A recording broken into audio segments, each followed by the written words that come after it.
Recording start in 5, 4, 3, 2, 1. Start.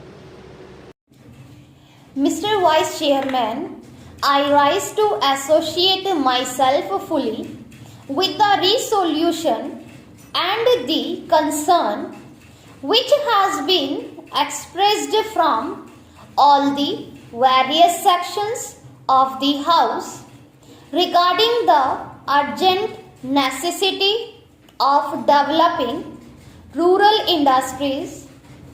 As time passes by, we are reaching a situation in our rural areas where something desperate needs to be immediately if we want to preserve the social stability of the country and also to see that full use is made of the time and talent of the people in the rural areas which go waste today, as has been pointed out in the resolution.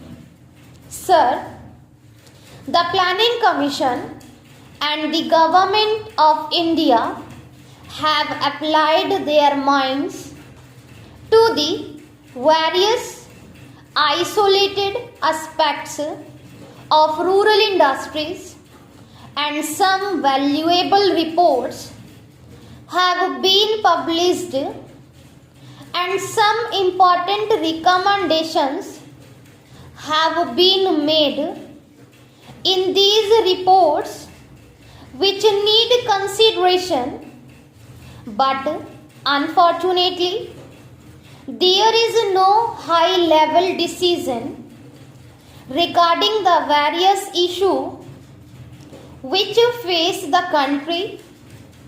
As far as the problem of rural industrialization is concerned, we are not quite clear as to what, first of all, rural industries mean and what rural industrialization implies.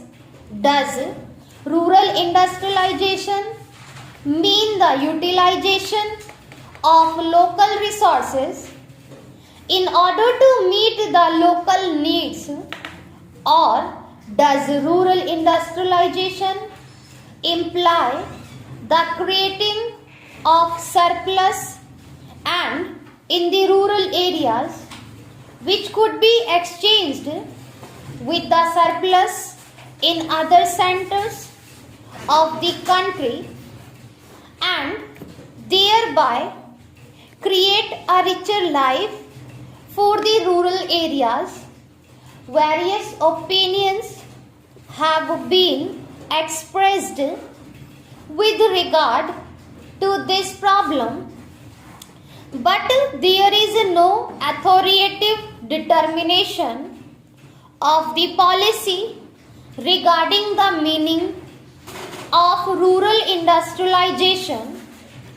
It has been suggested that if such import of capital and skill from urban centers were to mean merely the multiplication of industrial centers in the rural areas, such an industrialization of the rural areas would nullify the advantages that are likely to accrue as a result of the rural industrialization. The time has come when some decision has to be taken as to what we really mean by this rural industrialization. There is also difference of opinion regarding the authority should undertake the responsibility for this rural industrialization. From the literature that has been published. In this connection, it is quite obvious that two distinct and powerful schools have developed regarding this issue. On the one hand, there are people who believe that the task of rural industrialization should be entrusted to the village panchayats since they represent the village people and they have the resources and the powers to raise the necessary resources from the rural areas. The panchayats, it is felt, are the competent authorities to deal with the problem of rural industrialization equally strongly. It has been argued by others that cooperatives are the right answer to the question as to which should be the authority that should deal with rural industrialization. I may also mention that there is a third school which believes that the import of private capital and private skill into the work of rural industrial development is the real answer to the problem which we face in the matter of rural industrialization.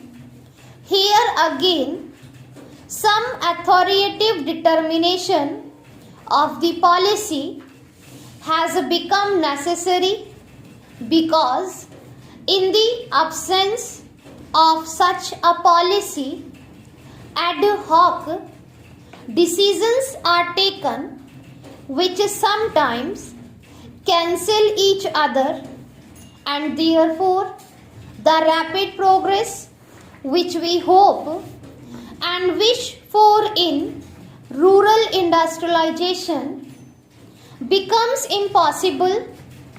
Then again, there is the further question of protection that may be necessary for rural industries in view of the lack of the internal economy from which rural industries would suffer. Whatever may be the answer to the first two questions, Professor Malkani has already referred to this question and various suggestions have been put forward, but all these suggestions require some detailed consideration as there are a large number of difficulties in implementing any one of these suggestions of markets and the imposition of taxes in order to see that goods from the urban centers do not reach the rural centers in unfairly competitive conditions are some of the suggestions that have been made. One great advantage of a vast country is the large number of markets that are available for the goods that are produced in the country.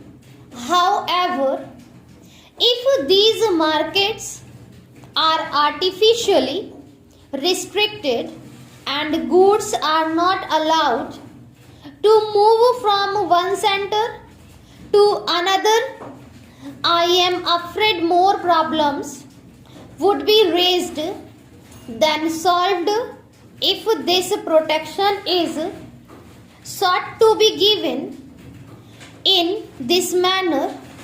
Yet protection has to be given to the rural industries If these rural industries are to develop, therefore, serious and competent thinking is necessary in this connection.